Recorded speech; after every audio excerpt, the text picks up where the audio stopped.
छठवें अध्याय में आत्म संयम योग का वर्णन है। सर्वभूतस्थमात्मानं सर्वभूतानि आत्मनि ईक्षते योग युक्त आत्मा सर्वत्र समदर्शिना।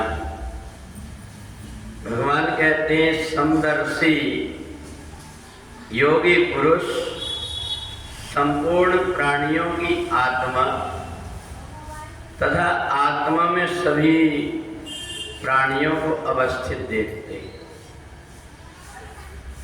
संसार के जितने जीवात्मा हैं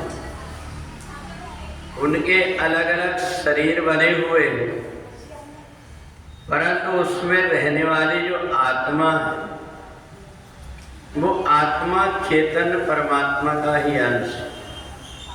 और इसलिए छठवें अध्याय को भगवान ने अपने शरीर को साधने के लिए आत्म संयम योग बताया कि हम इस शरीर को कैसे साधें कि ये शरीर हमारे अनुकूल हो जाए। धीरे धीरे व्यक्ति को प्रयत्न करना पड़ता है कि हमारा जो शरीर है ये शरीर हमारे अनुकूल हो जाए।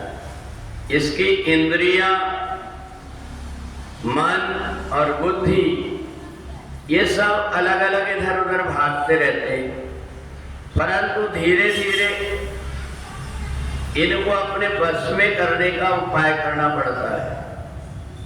और मनुष्य के पास ऐसी बुद्धि है कि वो बाजार में रह करके भी सब प्रकार के शोरगुल में रह करके भी और अपनी आत्मा में प्रवेश करके शांति से जी सकता है। हर किसी व्यक्ति को हम शांत नहीं कर सकते, पर हम स्वयं शांत हो सकते हैं। इस संसार का बाजार ऐसे ही चलते रहता है और इसलिए इसमें ज़्यादा विचलित ना होकर के हमारे काम की चीज उसमें से निकाल लेना चाहिए। जड़ चेतन गुण दोषमय विश्वहीन करता है।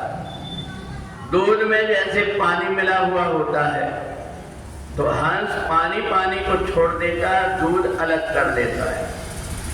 ऐसे ही संसार में हमें आकर के हर व्यक्ति अपने अपने ढंग से अपना जीवन जीता है।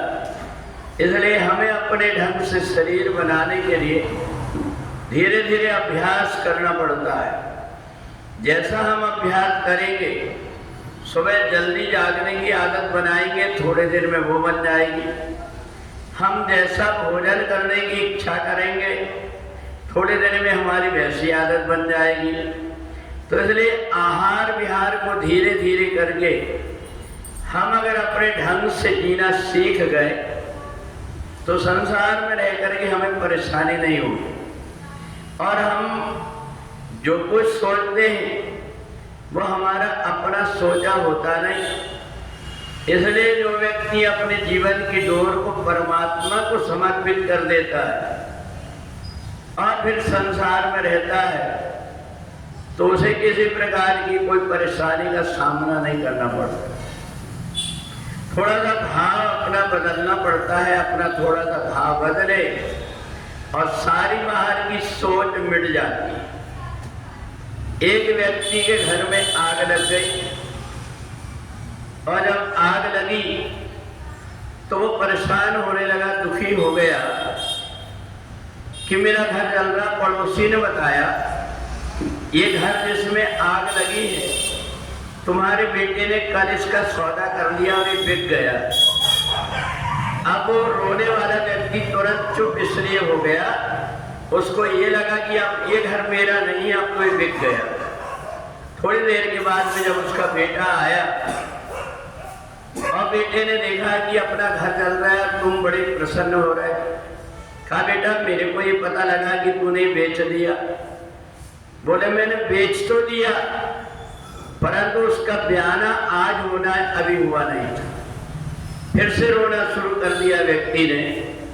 तो जहां अपनापन जिस चीज से जुड़ जाता है उसके हानि लाभ में अपने आप व्यक्ति जुड़ जाता है।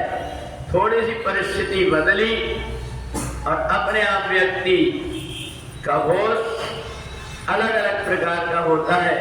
इसलिए जीवन में जितनी प्रकार की परिस्थिति आती है उन सब में जो संभाव से रहता है और परमात्मा की जो इच्छा है उस पर छोड़ देता है, धीरे धीरे उनका परमात्मा पर ध्यान लगने लगता है और संसार से धीरे धीरे आसक्ति कम होने लगती है।